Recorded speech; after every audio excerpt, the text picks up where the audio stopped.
Okay. Hello, Ankit. Hello, sir. Congratulations on success. Thank you. So you have got All India rank 22 in the Indian Coast Accounting Service Assistant Coast Director exam conducted by UPSC in 2024. So congratulations on your success. And I would like to have some questions from you. आपसे जानना चाहूँगा कि आपकी journey कैसी रही, आपका background क्या है. तो बेसिक क्वेश्चंस हम अभी पूछेंगे, फिर हम स्ट्रेटजी की बात करेंगे कि कैसे अगर किसी को तैयारी करनी है एग्ज़ाम की कैसे कर सकता है. और तो फर्स्ट क्वेश्चन मैं आपसे पूछना चाहूँगा कि आपका क्या बैकग्राउंड है, कब आपने CA क्वालिफाई किया था, तो अपनी थोड़ी सी जर्नी के बारे में बताइए. सर, माय नेम इज़ अंकित बंधु. मैं बेसिकली राजस्थान से बिलोंग करता हूँ, but born and brought up in Delhi only.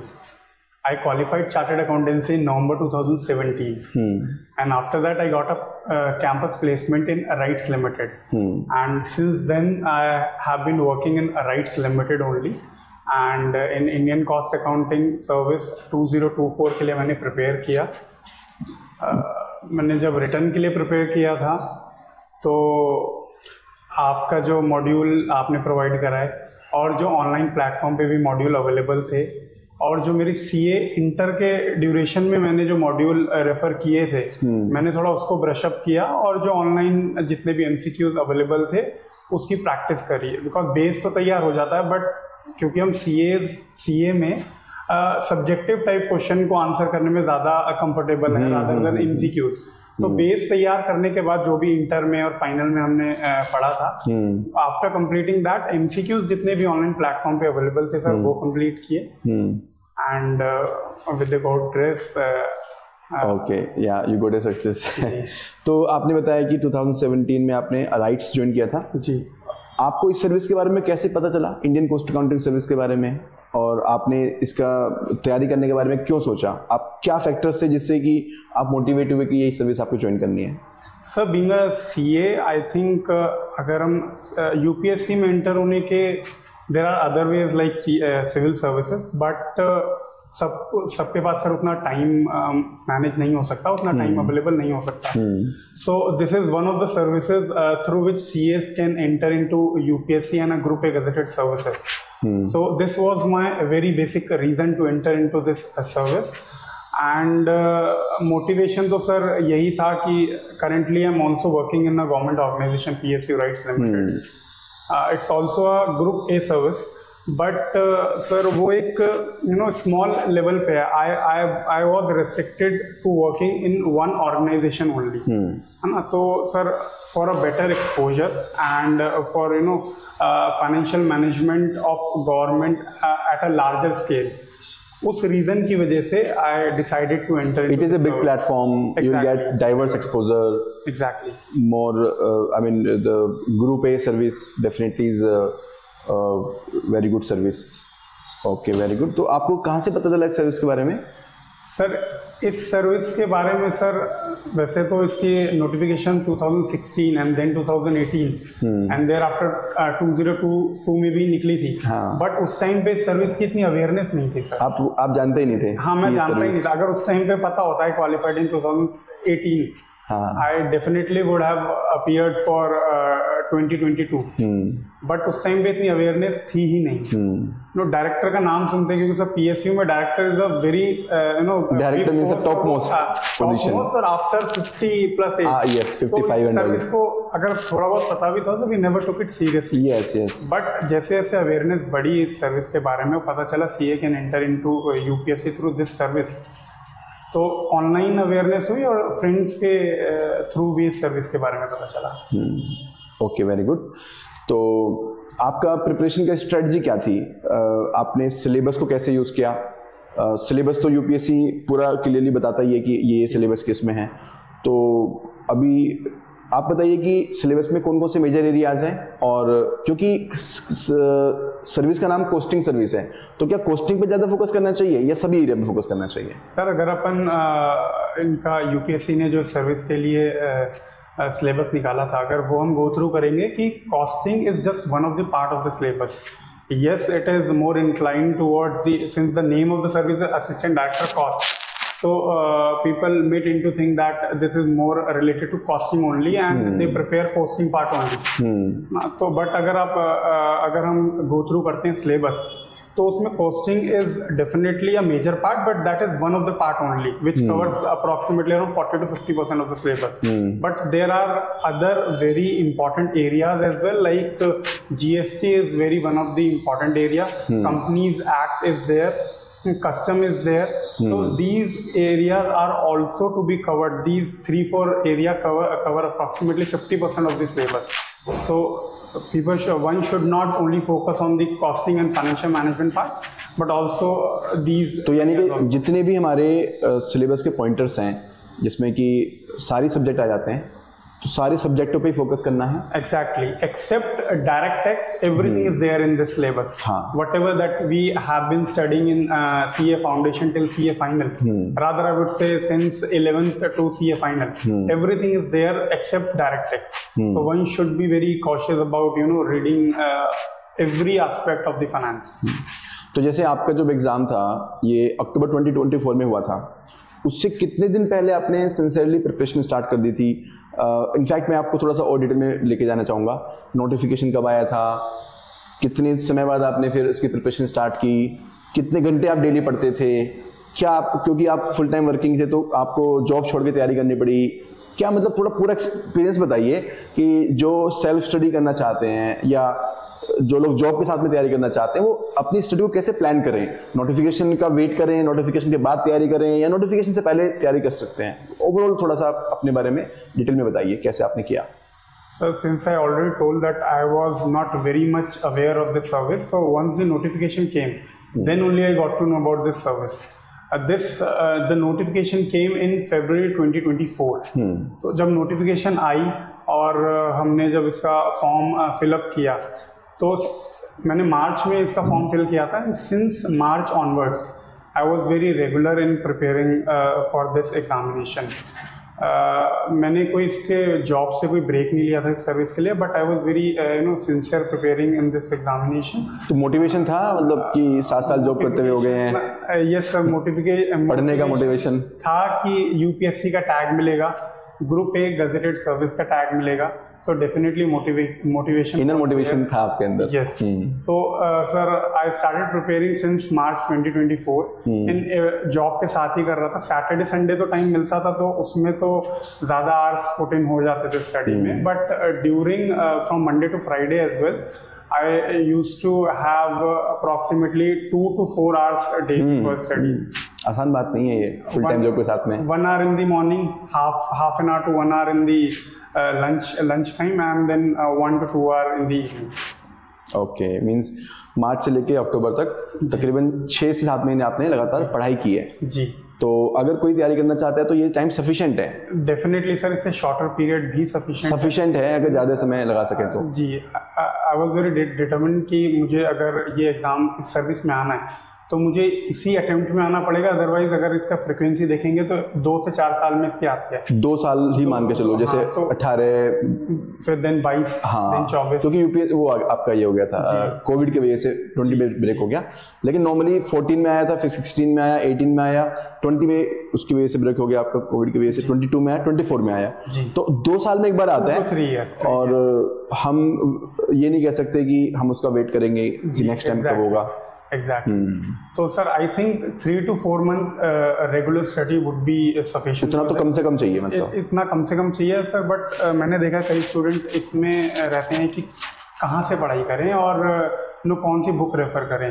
Course definitely UPSC notify करते हैं, बट उनकी तरफ से कोई कंटेंट, सिलेबस उन्होंने आपको दे दिया है, लेकिन उसका बाकी डिटेल्स आपको खुद ही प्रिपेयर करनी है. तो उसके लिए सर जो मैंने स्ट्रैटेजी फॉलो करी थी, मैंने अपनी 11th 12th थोड़ा बहुत उसको देखा, एनसीईआरटी थोड़ा बहुत ही.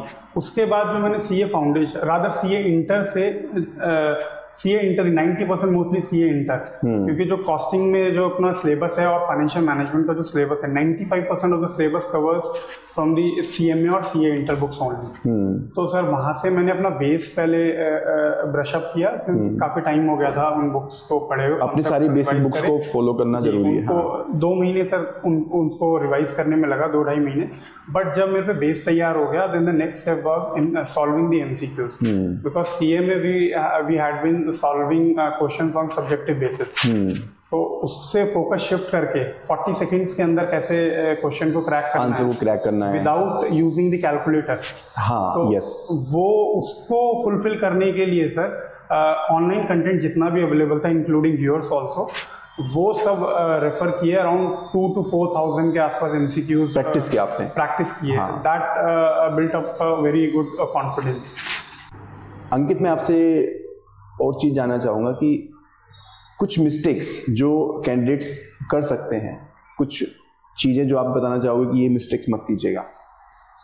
सर मैं जो मिस्टेक्स बताऊंगा that for basically for the written examination only, because written होने के बाद तो आप है ही, वैसे आप तो पहले भी हैं, बट रिटन के बाद तो इंटरव्यू में आप देख ही लेंगे। तो रिटन एग्जामिनेशन में सबसे ज़्यादा जो मैंने देखा है जो स्टूडेंट गलती कर रहे हैं, focusing on the costing part only. तो आई थिंक कोर्स डिफाइंड है, और अगर आप उस कोर्स को सबको इक्वल इंपॉर्टेंस दोगे सारे टॉपिक्स को, then only the selection chances are high, because costing part तो सभी करके आएंगे, वो सबका ही अच्छा होगा।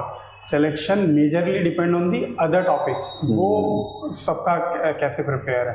तो आई थिंक वो, और सेकेंडली सर रेगुलर होना प्रिपरेशन में is very important. Right, I was regular for since the filing of the almost 7 months, almost 6 to 7 months। And I don't remember a day when मैंने miss किया हो, at least भले ही 15-20 minute या half an hour, but I think regular होना बहुत important है, क्योंकि competition अब इस सर्विस में अवेयरनेस बहुत ज़्यादा है, तो अकॉर्डिंगली कंपटीशन भी काफ़ी ज़्यादा है।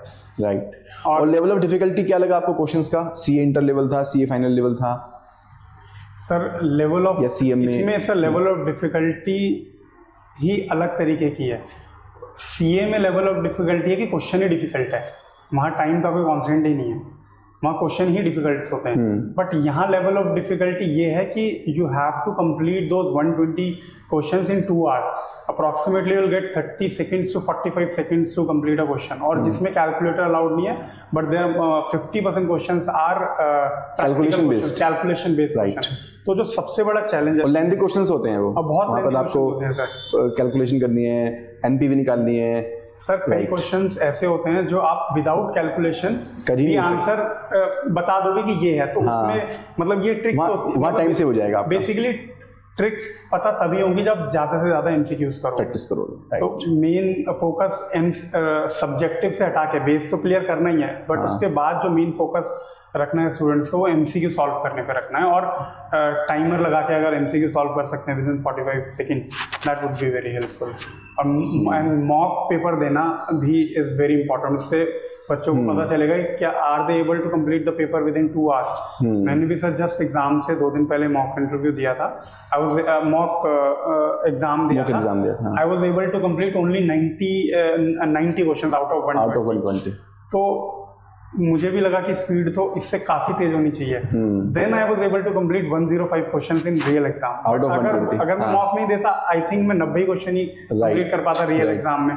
तो मॉक इंटरव्यू भी इंपॉर्टेंट है, मॉक एग्जाम मतलब बेसिकली रियल एग्जाम से पहले फील ले लो, that is very real exam की फील ले लो। राइट। तो यानी कि कंसिस्टेंट प्रिपरेशन करनी है, मतलब कि पहली बात तो ये कोई रैंडम गेम नहीं है कि नोटिफिकेशन आ गया है तो 1 महीने पहले तैयारी शुरू कर दो, यानी कि सिंसेरिटी से यहाँ पर प्रिपरेशन करनी है। आई वुड से सर कि एमसीक्यूज अगर कोई सर्विस में आना चाहता है तो नेक्स्ट नोटिफिकेशन का वेट ना करें। एमसीक्यूज आप डेफिनेटली जब नोटिफिकेशन आएगा तब कर सकते हैं, लेकिन जो बेसिक कॉन्सेप्ट है that will also take a lot, क्योंकि सिलेबस तो सेम ही रहेगा। 22 का जो सिलेबस था वही 24 में रिपीट हुआ ऑलमोस्ट, राइट, 10% चेंज हुआ था बस। तो 24 वाला सिलेबस ही आगे काम आएगा। राइट। तो जिसको 26 के लिए प्रिपेयर करना है, उनको अभी से एक माइंडसेट प्रिपेयर कर लेना चाहिए कि अगर हमें तैयार करना है तो ये टॉपिक्स को पढ़ना शुरू कर दें। वो जो एग्जामिनेशन माइंडसेट होता है वो डेफिनेटली नोटिफिकेशन के बाद में आएगा, बट जिनको सीए अपना प्रोफेशनल कोर्स क्वालिफाई किए और काफ़ी टाइम हो चुका है, उनको ब्रश अप करने में भी बहुत टाइम लगेगा।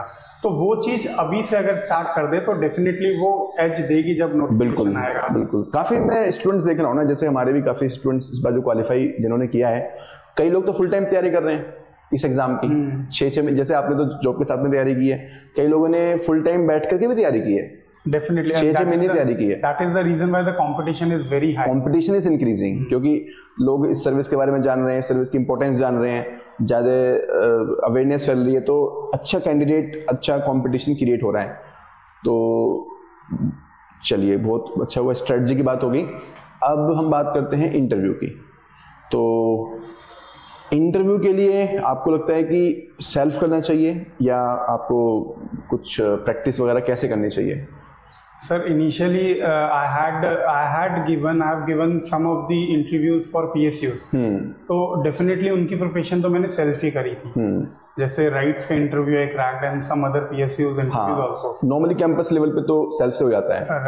राइट। बट जब इसका एग्जामिनेशन क्लियर हुआ and next stage was interview, I was thinking to prepare it self, but क्योंकि सर इसका लेवल PSU इंटरव्यू से थोड़ा अलग है और क्वेश्चन का जो रेंज है वो भी अलग है। It may not be purely on the basis of your technical domain only और टेक्निकल नॉलेज ना, तो और छोटी छोटी माइन्यूट डिटेल्स में भी, because the panel would be same, those who are taking the UPSC panel तो सेम ही है, वही आपके इंटरव्यू लेंगे। यूपीएससी में वो पैनल होता है जो सिविल सर्विस एग्जाम के इंटरव्यू लेते हैं, तो वो लोग आपका इंटरव्यू ले रहे हैं। तो बहुत माइन्यूट डिटेल्स वो चेक करेंगे, माइन्यूट डिटेल्स चेक करेंगे, उनका टेम्परामेंट भी अलग होगा।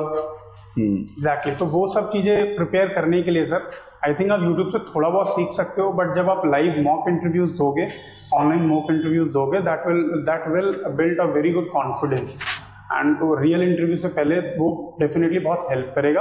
प्लस अगर कोई मेंटोर होगा आपका, वो आपको डेली बेसिस पे या वीकली बेसिस पे कंटेंट जो वो प्रोवाइड करेंगे, क्योंकि इसका कोई कोर्स तो है नहीं इंटरव्यू का, वो कुछ भी पूछ सकते हैं, तो कोई सिलेबस, प्री डिफाइंड सिलेबस नहीं है। राइट। तो मेंटोर होना आई थिंक इसमें बहुत ज़रूरी है, जो आपको कंटेंट प्रोवाइड करा सके वीकली बेसिस पे, और आप अगर उन कंटेंट पे भी अच्छे से पढ़ लोगे कैसे आंसर करना है ना, तो आई थिंक मेंटोर होना is important for this interview. Very good. तो मुझे याद है मैंने आपके 2 मॉक इंटरव्यूज लिए थे। राइट। और हमने जो एक, जैसे जितने भी हमारे स्टूडेंट थे, काफ़ी सारे स्टूडेंट थे, उसमें से सिलेक्शंस बहुत सारे हुए हैं। तो इस प्रोग्राम में आपको हमने कंटेंट भी दिया था, क्वेश्चन आंसर भी दिए थे, उसके बाद में फिर मॉक्स भी लिए थे। तो आपने कैसे कैसे यूज़ करा क्वेश्चन आंसर्स को, कैसे यूज़ करा? अभी जैसे हम लोग बात कर रहे थे ऑफिस में बैठ करके, तो आपने कुछ मुझे चीज़ें शेयर की थी, तो मैं जानना चाहूँगा कि थोड़ा सा उसको आप यहाँ पर भी शेयर करें, ताकि स्टूडेंट्स को थोड़ी क्लैरिटी मिले कि इंटरव्यू की कितनी इंपॉर्टेंस है और इंटरव्यू की तैयारी करने के लिए क्या करना पड़ता है। इंटरव्यू को मेरे हिसाब से रैंडमली नहीं लेना चाहिए, क्योंकि रिटन में जितने मार्क्स आपके आ गए वो आ चुके हैं, लेकिन उसके बाद में आपको राइटिंग इंटरव्यू में बेस्ट करके आना है। इंटरव्यू में आप ये नहीं हो सकते कि रिटन में अच्छे मार्क्स आ चुके हैं तो इंटरव्यू की तैयारी ना करें। सर, आई थिंक अगर हम कैंडिडेट्स देखेंगे, they might have scored well in exams, but when it comes to interview, तो कॉन्फिडेंस कई लोगों का शेक करता है इंटरव्यू में, और जब आप डायरेक्टली फाइनल इंटरव्यू देने जाएंगे तो आपको ये नहीं पता कि क्या आप मिस्टेक कर सकते हो that you could have avoided if you had attended some mock interviews. तो I think mock interviews are very very helpful and important. तो मॉक इंटरव्यू की इम्पोर्टेंस तो डेफिनेटली बहुत ज़्यादा है, एंड जो आपको मेंटोर से कंटेंट प्रोवाइड होता है, फॉर एग्जांपल सर जब रिजल्ट आया था इसका एग्जाम्स का, रिटर्न का आया था, तो आपका प्रोग्राम मैंने थोड़ा 10-15 दिन बाद ज्वाइन किया था। Up to 10 days I was preparing it all by my self.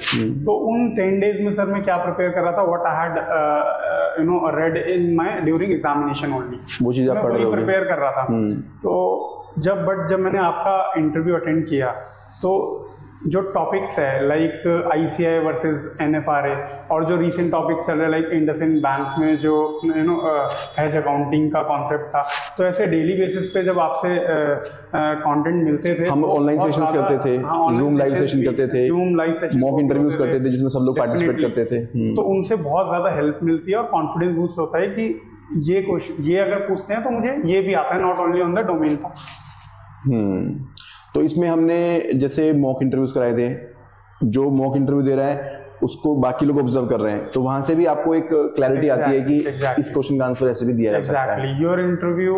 Your mock interview are majorly available in the public platform और on live भी उसको हम देख सकते हैं। तो जो और बच्चे भी गलतियां कर रहे हैं उनसे भी आपको उनसे भी सीख सकते हैं, मिलता है कि या उनके क्वेश्चन से भी आप कि ये भी पूछा जा सकता है। तो वो ये मॉडल हमने इसलिए अडॉप्ट किया था क्योंकि क्या है कि हम आपको एक मॉक में 2 मॉक में उतना नहीं सिखा सकते, लेकिन मान लिया हमने 50 लोगों के मॉक इंटरव्यूज लिए, तो 50 लोगों के मॉक से आप कम से कम 50 अलग तरह के ग्रुप ऑफ क्वेश्चंस, 50 अलग तरह की फीडबैक, और आपका जो माइंडसेट है वो ट्रेन हो जाएगा। Exactly. तो एक मॉडल इस तरह का इंटरव्यू में हम लोगों ने रखा था। तो आपको इंटरव्यू प्रोग्राम से हेल्प हुई? डेफिनेटली सर, अब काफ़ी ज़्यादा हेल्प हुई। There were some of the question that was asked directly to my real interview that were asked by you in mock interviews, but those 1 or 2 question were there, उनका काफ़ी अच्छे से answer दिया। But even if जो other questions भी हैं sir, mock interview देके इतना कॉन्फिडेंस बिल्ड हो जाता है, इतना कंटेंट जो मिलता है उसको जब आप प्रिपेयर कर लेते हो बेसिक से लेके एडवांस लेवल तक, तो जो कॉन्फिडेंस आप लेके जाते हो इंटरव्यू में कि अगर कुछ और भी पूछ लिया तो I would be able to answer it very clearly. Right. I will be able to communicate my answer very clearly, and even if I don't know the answer, I will be able to say that I don't know sir or ma'am. How to respond to something which you don't know, or which you know partially. Exactly. जो हम लोगों ने programme में discuss किया था। Questions about eye contact or having smile during an interview. There were many questions like such जो programme में discuss हुए थे, and those were very helpful. Very good. एक क्वेश्चन मेरा और भी होगा, आप इस सर्विस के बारे में क्या जानते हैं, थोड़ा बताएंगे कि क्या क्या अपॉर्चुनिटीज इस सर्विस में हैं। अगर कोई फर्स्ट टाइम आपको सुन रहा है, हमें सुन रहा है, तो वो ये जानना चाहेंगे कि सर ये सर्विस ज्वाइन करके हम लोग क्या क्या पोस्ट हमें मिल सकती है, क्या रिकॉग्निशन मिलती है, सैलरी सफिशिएंट है या नहीं है, क्या मतलब थोड़ा बताइए उसके बारे में जितना भी आपको पता है। जी sir, the entry level post is assistant director course, जिसके लिए ये वैकेंसी निकलती है। The pay level is 56,100, which is 5,400 pay scale.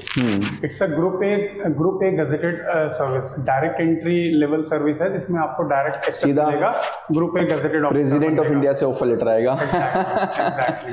Right. Plus, since the major postings are in ministries only, तो जो दिल्ली बेस्ड भी जॉब एक्सेस देखना चाह रहे हैं तो दे कैन ऑल्सो। हाँ, ये भी बहुत अच्छी बात बताई है कि जो लोग दिल्ली में नौकरी करना चाहते हैं, primarily they want to spend their time in Delhi, so most of the postings in this service are in Delhi, in the central government.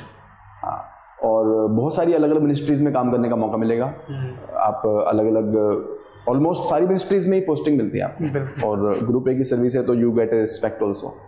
So there are currently 160 officers in this service. So future इसका काफ़ी bright है, क्योंकि अभी काफ़ी कम officers है इसमें। Definitely vacancies अभी आगे और आएंगी, government will fill those vacancies, तो आप प्रिपरेशन कर सकते हैं और आगे वो वैकेंसी फिल होगी, उसका फ्यूचर भी अच्छा है इस वैकेंसी के लिए। एंड वर्क की अगर बात करें तो दी असिस्टेंट डायरेक्टर कॉस्ट और the officer in this service are expected to do cost benefit analysis, help in formulating cost policies like these. Technical work है जी, प्योरली टेक्निकल वर्क है, प्रोफेशनल सर्विस है, जहाँ पर एक अच्छी बात यह है कि आपकी जो बैकग्राउंड है, जो सीए है या सीएम में आपने किया है, वहाँ की नॉलेज आपको यहाँ पर काम आएगी, आपका प्रोफेशनल एक्सपोजर बढ़ेगा। और एक अच्छी बात और भी यहाँ पर है कि जो सर्विस का जो हेड है वो आपकी खुद की सर्विस से है, क्योंकि अदर सर्विसेज में ऐसा होता है कि वहाँ पर जो सर्विस के हेड होते हैं they are from the IAS, और इस सर्विस में आपकी खुद की सर्विस के हेड होते हैं, तो that means you have the autonomy, आपकी खुद की एक एक्सपर्टीज है, तो ये अच्छी बात है। सो अभी आपको सिलेक्शन के बाद how are you feeling? Family में सब लोग कैसा? सबको काफ़ी अच्छा लग रहा है, you are feeling very proud on me and I am also very excited to join the service. चलिए, बहुत बहुत शुभकामनाएं मेरी तरफ से। Thank you sir, and my best wishes are with you, you excel in your new professional journey, all the best. Thank you sir.